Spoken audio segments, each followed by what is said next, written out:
In a time when kings ruled with iron fists and commoners lived at their mercy, one girl's cleverness changed everything. The year was 1142.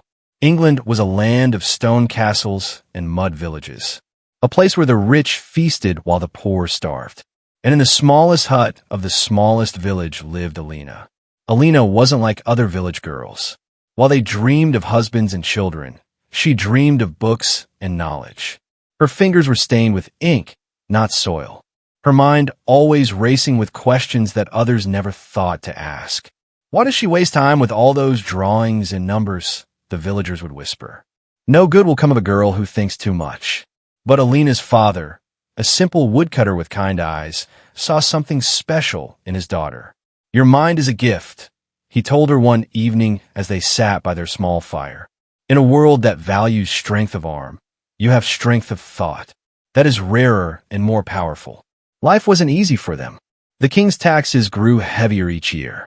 King Roderic was known throughout the land as the Riddle Master. He loved puzzles and games of wit almost as much as he loved gold. King Roderic wasn't cruel like other kings. He was something perhaps more dangerous. He was clever. He believed his intelligence made him better than everyone else. Better than the nobles who served him. Far better than the peasants who fed his kingdom. The village elders said he once executed a man just for solving a chess puzzle faster than him. One cold morning, as frost covered the ground like a blanket of tiny diamonds, royal trumpets sounded at the village square. The king's messenger, dressed in rich purple and gold, unrolled a scroll with trembling hands. Hear ye, by decree of His Majesty King Roderic, first of his name, Riddle Master of the realm. The king proposes a contest. The villagers gathered, muttering nervously. Royal contests usually meant trouble. His Majesty has created a riddle so complex, so impossible, that no wise man in the kingdom has solved it. The king now extends this challenge to all his subjects. Whoever solves the impossible riddle will receive 100 gold pieces. Gasps rippled through the crowd. 100 gold pieces, a fortune that could feed a family for years. But beware, the messenger continued, his voice dropping. Those who attempt the riddle and fail will pay a price. 1 silver piece to try. No second chances. Alina pushed to the front of the crowd, her heart pounding. A silver piece was all they had saved for winter. And what? She called out. If someone does solve the king's impossible riddle. The messenger looked down at the skinny girl with dirt on her face and laughed. Then His Majesty has promised something far greater than gold. He will surrender his crown. The crowd erupted in disbelief. The king? Surrender his crown over a riddle? That night, as her father slept, Alina made her decision. She would risk everything they had. Not for the gold, not even for the crown, but for the answer no one else could see. What she didn't know was that this riddle held a secret that would shake the kingdom to its core. The journey to the castle took 3 days. 3 days of muddy roads and cold nights. 3 days of Alina clutching their only silver coin, wrapped in a scrap of cloth. You should turn back, said a merchant traveling the same road. The king's riddle has broken the minds of scholars and reduced wise men to tears. What chance does a village girl have? But Alina kept walking, her worn shoes barely holding together. In her satchel, she carried only a small piece of charcoal and scraps of parchment her father had traded a week's firewood for. When the castle finally appeared on the horizon, its stone towers reaching toward the clouds, Alina almost lost her courage. It was larger than she had imagined, larger than her entire village. Guards in gleaming armor stood at its gates, their eyes cold and watching. State your business, one barked as she approached. I've come for the king's riddle, Alina said, her voice steadier than her legs. The guards exchanged looks, then laughed. Another fool for the slaughter, one muttered, but they let her pass. Inside, the castle buzzed like a beehive. Nobles in fine clothes whispered in corners. Servants rushed back and forth carrying platters of food. And in the great hall, sitting on a throne carved from dark wood, was King Roderic himself. He wasn't what Alina expected. Not a giant with a golden crown, but a thin man with sharp eyes and long fingers that tapped restlessly on the arm of his throne. His crown was simple, iron set with a single blue stone. Another challenger? The king's voice cut through the noise of the hall. Step forward. Alina approached and knelt, her heart hammering so loudly she was sure everyone could hear it. Your Majesty, I wish to attempt your riddle.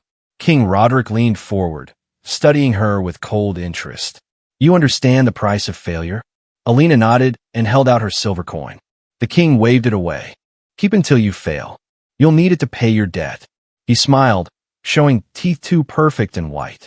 Now, tell me, girl from the mud, what makes you think you can solve what the greatest minds in my kingdom could not? The hall fell silent. All eyes turned to Alina. I don't think like your scholars, your Majesty, she said simply. I think like someone who has nothing to lose. Something flickered in the king's eyes, surprise, perhaps, or annoyance. He straightened on his throne. Very well. Listen carefully, for I will speak my riddle only once. The king's voice dropped low, and everyone in the hall leaned forward to hear. I am the beginning of eternity, the end of time and space. I am the beginning of every end and the end of every place. What am I? Silence fell over the great hall like a heavy cloak.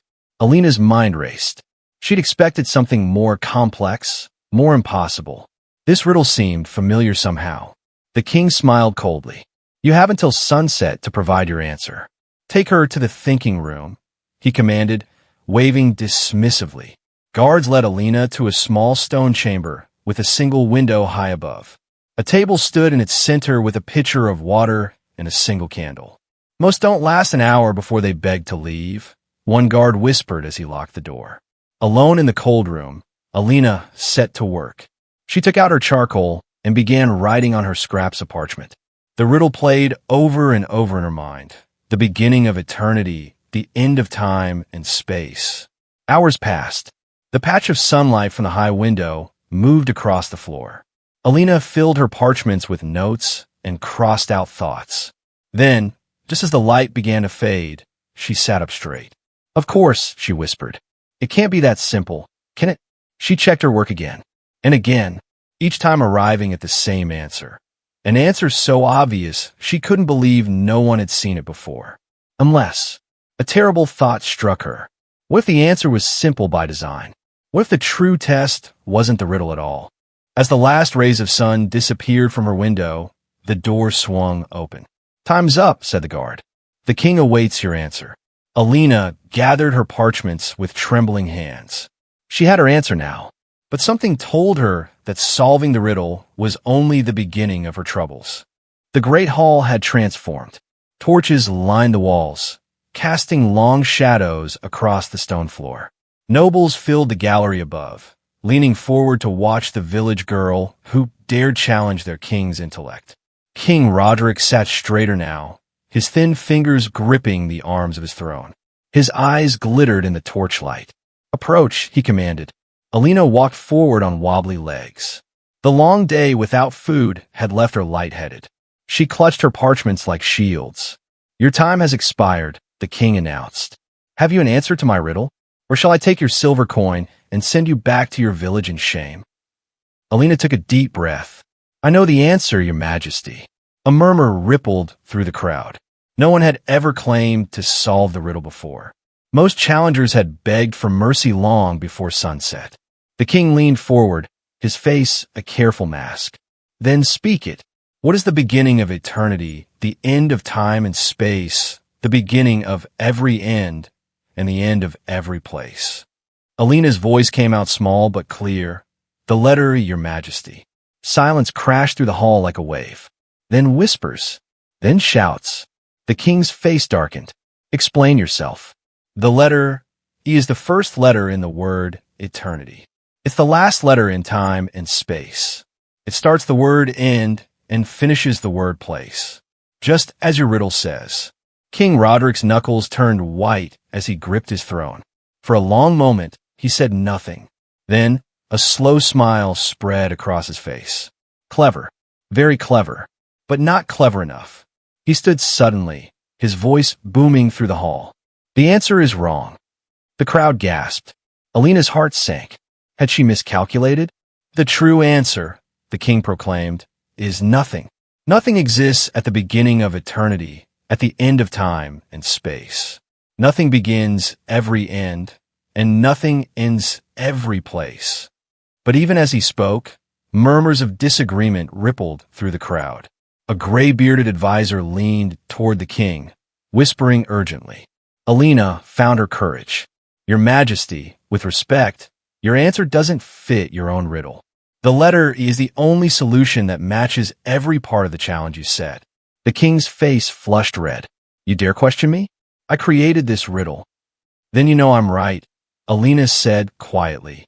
The hall fell deadly silent. No one had ever spoken to the king this way. For a terrible moment, Alina thought she had gone too far.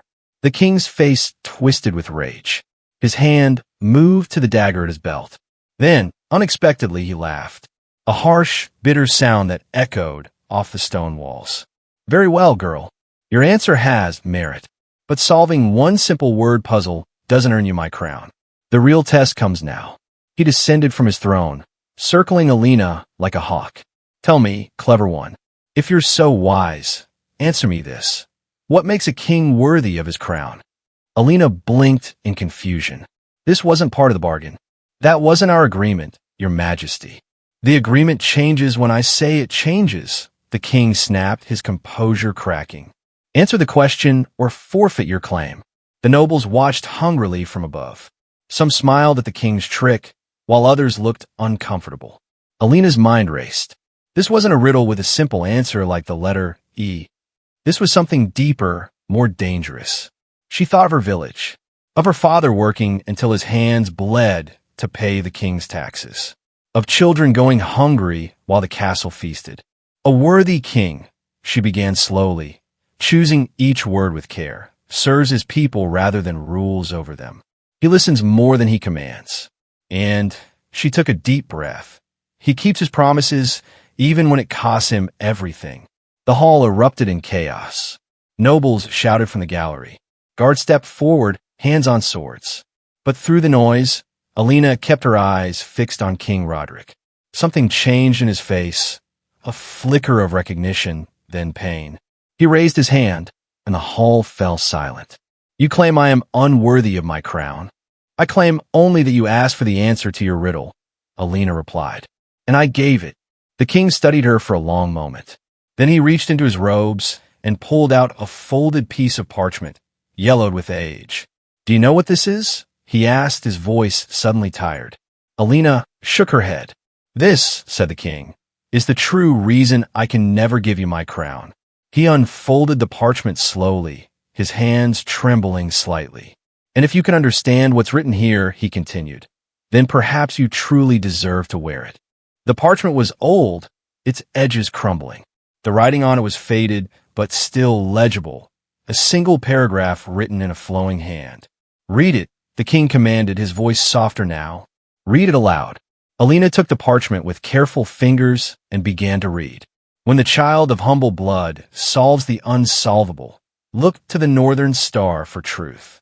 The crown belongs not to the conqueror, but to the seventh daughter of the seventh son, whose blood runs with the wisdom of the ancients. She looked up, confused. I don't understand. King Roderic turned away, facing the great windows that overlooked his kingdom. In the torchlight, he suddenly looked older, smaller. 20 years ago, he said, I was not a king, but a scholar. The old king, King Edwin, lay dying without an heir. He decreed that whoever could create and solve an impossible riddle would inherit his throne. Murmurs rippled through the hall. Many of the older nobles shifted uncomfortably. I crafted a riddle so clever that none could solve it but me. I claim the crown as my right. The king's voice hardened. But on his deathbed, King Edwin gave me that parchment and made me swear an oath. If anyone ever solved my riddle, I must surrender the crown, not to them, but to the true heir he had hidden away for protection. Alina's mind raced.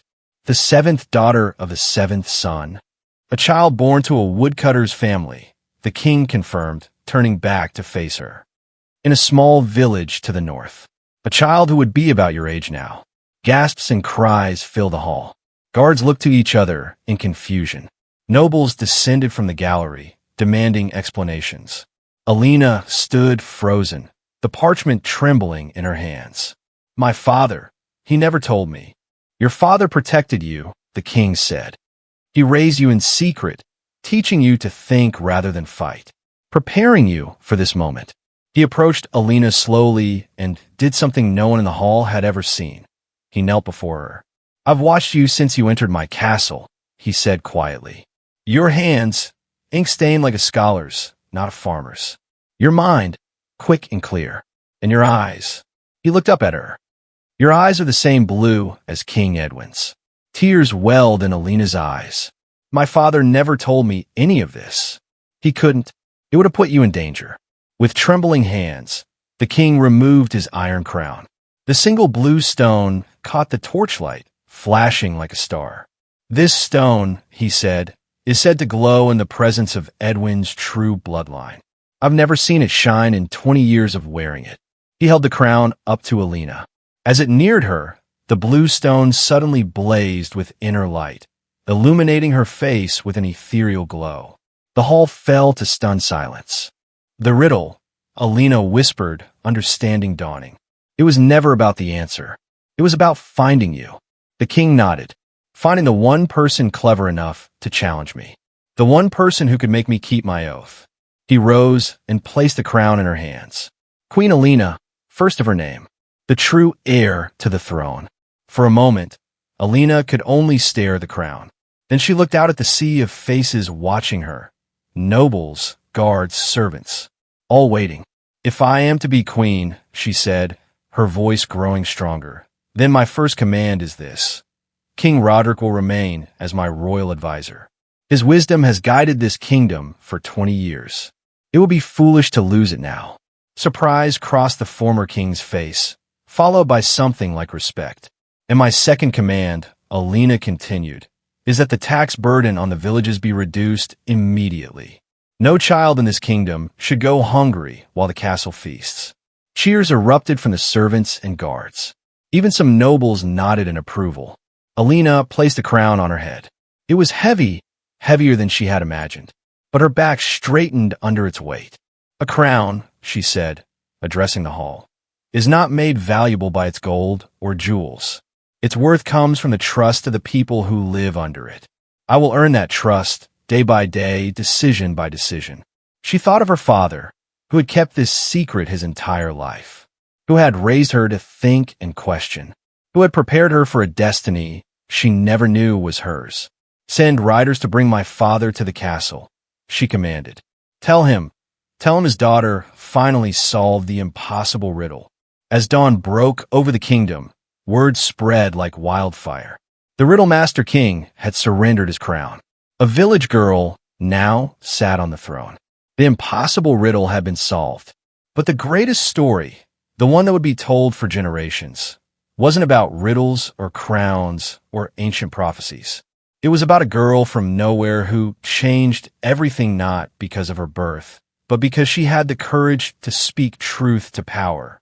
And as Queen Alina looked out over her kingdom from the castle tower, watching the sunrise paint the land in gold, she knew that the hardest riddles were still ahead. But for the first time in a century, the people had reason to hope.